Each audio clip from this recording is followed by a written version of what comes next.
जंगलों में टहलते समय एक लड़की को एक बहुत ही अजीब और रहस्यमय ब्लैक कलर की क्यूब मिलती है और तभी उस क्यूब में से एक दरवाजा खुलता है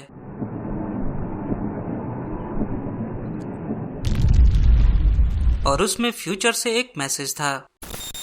तो मूवी की शुरुआत में हम एक डॉक्टर को देखते हैं जो कि एलिस नाम की एक लड़की का टेस्ट ले रहे होते हैं और अब डॉक्टर उसे एक आर्टिफिशियल हाथ देते हैं और उसे उस आर्टिफिशियल हाथ से उस छोटे छोटे सिलेंडर को उठाने को कहते हैं और एलिस बहुत कोशिश करती है पर वो उस सिलेंडर को उठा नहीं पाती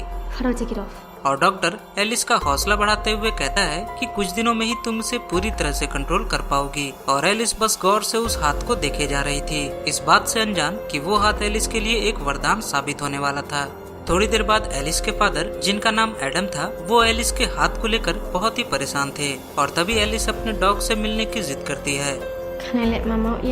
और एलिस उस डॉग को अपनी मॉम भी मानती थी क्योंकि उस डॉग के गले में एक एडवांस वॉइस प्रोड्यूसिंग डिवाइस लगी हुई थी जो कि डॉग की आवाज को इंसानों की भाषा में कन्वर्ट करती थी। और अब अगले दिन एलिस फिर से उस आर्टिफिशियल हाथ से उस सिलेंडर को उठाने की कोशिश करती है और एलिस बड़े वाले सिलेंडर को उठा लेती है पर वो छोटे वाले सिलेंडर को उठा नहीं पाती और ये देखकर उसके फादर उसका हौसला बढ़ाते हैं। पर तभी एलिस बहुत जोर से चिल्लाने लगती है और सारे सिलेंडर को टेबल से नीचे फेंक देती है और एडम अपनी बेटी को शांत रहने को कहता है पर एलिस यहाँ कहती है कि वो अपने फादर से बहुत ही नफरत करती है। ऐसा क्यों, ये हमें मूवी में आगे पता चलेगा। और अब एलिस अपने डॉग के साथ बाहर घूमने निकल जाती है और जंगल के रास्ते में वो एक बहुत ही अजीब और रहस्यमय काले रंग के क्यूब को देखती है और सोचने लगती है कि ये क्यूब यहाँ क्यों है और अब बड़े ही जिज्ञासा के साथ वो उस क्यूब को देखने लगती है और तभी उस क्यूब में एक छोटी सी खिड़की खुलती है और एलिस बिना कुछ सोचे समझे अपना हाथ इस क्यूब में डाल देती है और वहाँ से उसे एक नोट मिलता है और उस नोट में लिखा हुआ था कि वे भरोसे के लायक नहीं है। एलिस को कुछ भी समझ में नहीं आ रहा होता पर इस लेटर की लिखावट उसे कुछ जानी पहचानी लगती है और वो फौरन ही अपने घर वापस आती है और वो देखती है कि ये मैसेज लिखने वाला कोई और नहीं बल्कि एलिस खुद है और अब एलिस और भी सोच में पड़ जाती है। उधर दूसरी तरफ एडम अपनी बेटी की तलाश में जंगलों में भटक रहा था पर उसकी बेटी के बदले एडम को 2 बच्चे मिलते हैं जो कि जख्मी थे और अब एडम फौरन ही उन्हें घर लेकर वापस आता है और उस लड़की की मरहम पट्टी करता है और अब वे लोग डिनर के लिए एक साथ बैठे होते हैं जहाँ एडम उनसे उनका नाम पूछता है और वो लड़की अपना नाम एरिका बताती है और अपने भाई का नाम पॉल और अब आगे और पूछने पर एरिका बताती है कि वो यहाँ अपने बॉयफ्रेंड डेविड के साथ डेट पर आई थी पर डेविड भला इंसान नहीं था और वो एरिका को मारने लगता है और पॉल भी उसका पीछा करते करते यहाँ तक पहुँच जाता है और क्योंकि उनके पेरेंट्स भी मर चुके थे इसलिए उन्हें प्रोटेक्ट करने वाला भी यहाँ कोई नहीं और अब एडम उन दोनों को घर में रहने की इजाजत दे देता है ये कहकर कि तुम्हें यहाँ कोई भी परेशानी नहीं होगी। The house is shielded, the doors are double locked and they can't be opened from the outside. और अब उसी रात एलिस को उस क्यूब से मिले नोट की चिंता सताने लगती है पर तभी डॉग को घर के बाहर कोई शख्स नजर आता है जिस पे एलिस अपने डैड को बुलाती है पर वो अनजान शख्स थोड़ी देर में ही वहाँ से गायब हो जाता है। अगली सुबह एलिस फिर से उस आर्टिफिशियल हाथ से वही पुराने एक्सरसाइज को दोहराने लगती है पर इस बार वहाँ एडम की जगह पॉल मौजूद था और उस एक्सरसाइज को पूरा करने में पॉल उसकी मदद करता है पर तभी एलिस अपने फादर को ढूंढने जाती है और थोड़ी देर बाद वो देखती है कि उसके फादर एरिका के कुछ ज्यादा ही करीब आ रहे थे और ये बात एलिस को बिल्कुल भी अच्छी नहीं लगती और वो फौरन ही वहाँ से दूर जाने लगती है पर उसके फादर उसे समझाने की कोशिश करते हैं पर एलिस नहीं मानती और कहती है कि मेरे मॉम को भी आपने मारा है और इतना सुनते ही एडम भी गुस्सा होकर एलिस को धक्का देकर वहाँ से चला जाता है। थोड़ी देर बाद एलिस फिर से उस ब्लैक क्यूब के पास पहुंचती है और इस बार उसे मैसेज के साथ एक चिप भी मिलती है और उस चिप में एक ऑडियो रिकॉर्डिंग भी थी जिसे शाम 4 बजे सुनने को कहा गया था और एलिस को ऐसा लगता है कि ये नोट भेजने वाला कोई और नहीं बल्कि वो खुद ही है जो कि फ्यूचर से उसे कुछ बताने की कोशिश कर रही है और अब शाम 4 बजे वो रिकॉर्डिंग को सुनती है और रिकॉर्डिंग सुनने के बाद वो चौंक जाती है और उसमें कहा जाता है कि उन दोनों गेस्ट पर भरोसा नहीं किया जा सकता और उसे ही कुछ करना होगा और अब एलिस थोड़ी देर में किचन जाती है और हेडफोन में उसे अपनी ही आवाज आ रही थी जो कि उसे एक बहुत ही खतरनाक ऑर्डर देती है। and kill him. और एलिस को कुछ भी समझ में नहीं आ रहा होता, पर फिर भी वो उस आवाज पर भरोसा करके एक नाइफ को उठा लेती है। और उस आवाज ने उसे ये भी बताया था कि इस काम को वो कई बार कर चुकी है और अगर एलिस ने ऐसा नहीं किया तो कुछ बहुत ही बुरा हो सकता है। और इतने में ही एरिका वहाँ आ जाती है और एलिस से पूछती है कि वो हेडफोन में क्या सुन रही है। और डर के कारण एलिस सैंडविच बनाने का बहाना करके वहाँ से चली जाती है। और अब उसी रात एरिका अपने काम को अंजाम देने वाली थी और वो फौरन उस डॉग को पकड़कर उसे एक कमरे में बंद कर देती है। और उधर दूसरी तरफ पॉल एक अनजान शख्स को घर के अंदर ले आता है और वो अनजान शख्स एडम का खून कर देता है। और अब अपने फादर की आवाज सुनते ही एलिस अपने रूम से बाहर आती है और अपने फादर के बेजान शरीर को देखकर वो बहुत ही रोने लगती है। और अब फौरन ही वो अपने डॉग को भी आवाज लगाती है, पर उसे कोई भी जवाब नहीं मिलता और एक दूसरे कमरे में वो डॉग भी मरी हुई मिलती है। और अब एलिस अपने घुटनों के बल बैठ जाती है और फूट फूट कर रोने लगती है।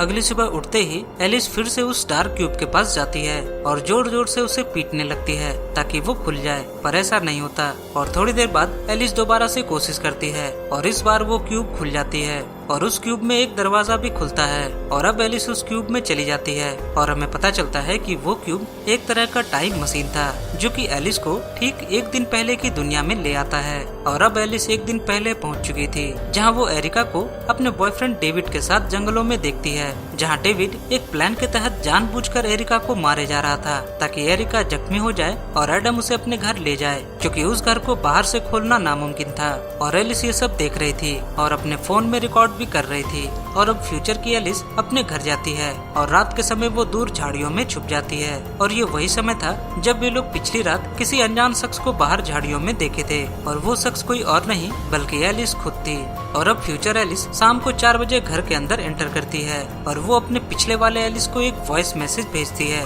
और उस वॉइस मैसेज के जरिए वो पास्ट वाली एलिस को कहती है कि वो फादर को जंगलों में डेविड की तलाश में भेजे ताकि वे लोग डेविड को रात में एडम पर हमला करने से पहले ही पकड़ सके। और इतना कहकर फ्यूचर वाली एलिस खुद ऊपर वाले रूम में चली जाती है। और अब पास्ट वाली एलिस को पॉल को भी रास्ते से हटाना था क्योंकि इन सब खेल में वो भी शामिल था। और अब पास्ट वाली एलिस इस बार पॉल को उस चाकू से मार डालती है, पर इतने में ही वहाँ एरिका आ जाती है और अब एलिस को एरिका को मारना था, पर एलिस यहाँ खून खराबे को देखकर सदमे में थी। और इतने में ही एरिका उस नाइफ को लेकर एलिस के पेट में ही घुसा देती है और खुद जंगलों में भाग जाती है। और अब पास्ट वाली एलिस जख्मी थी और अपने फादर के इंतजार में थी ताकि वो जब आए तो उसे बचा सके, पर एडम को आने में बहुत ही देर हो जाती है और वो घर पहुंचकर सबसे पहले पॉल की लाश को देखता है और फिर उसे पास्ट वाली एलिस की लाश भी मिलती है। और अब एडम खुद को इसका जिम्मेदार मानकर बहुत ही जोर जोर से रोने लगता है।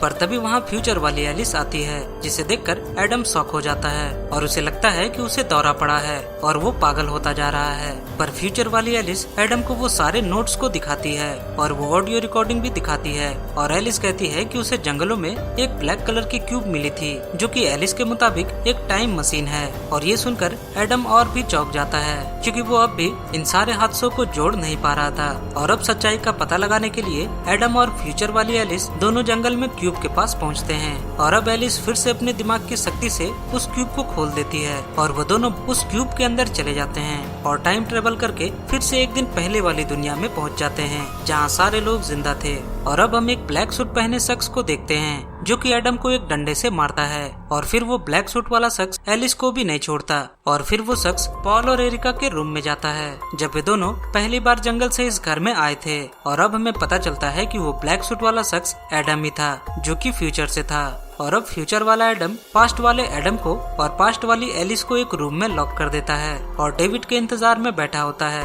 ताकि वो उसे मार सके और खुद को बचा सके। और अब डेविड आता है, पर इस बार डेविड का प्लान फेल हो चुका था और इसलिए डेविड एडम के बगल में बैठ जाता है और एडम को उसे मारने की वजह को बताने लगता है। My name is David, and you killed my parents. और अब डेविड आगे कहता है कि कुछ महीनों पहले एडम की कार से एक एक्सीडेंट हुआ था और उस एक्सीडेंट में डेविड के पेरेंट्स मारे गए थे और डेविड इसका जिम्मेदार एडम को मानता है और इसलिए वो उसे मारना चाहता था। पर तभी पीछे से एलिस आती है और एक नाइफ की मदद से वो डेविड को मार देती है। और एलिस यहाँ कहती है कि उसकी मदर की डेथ भी उसी कार एक्सीडेंट में हुई थी और उसी एक्सीडेंट में एलिस ने अपने हाथ को भी खोया था। और अब एडम खुद को इन सब की मौत का जिम्मेदार मानने लगता है और अब एलिस इन सारे हादसों को ठीक करने की ठान लेती है, क्योंकि उसके दिमाग में एक प्लान था। We have to go back to this day to prevent all this from happening. पर एडम अभी भी सदमे में था, क्योंकि उसे ये सब एक सपने की तरह लग रहा था। और अब एलिस अगली सुबह अपने माइंड की कैपेसिटी को बढ़ाने के लिए उस सिलेंडर वाले प्रैक्टिस को पूरा करती है और भागते हुए जंगलों की तरफ निकल जाती है,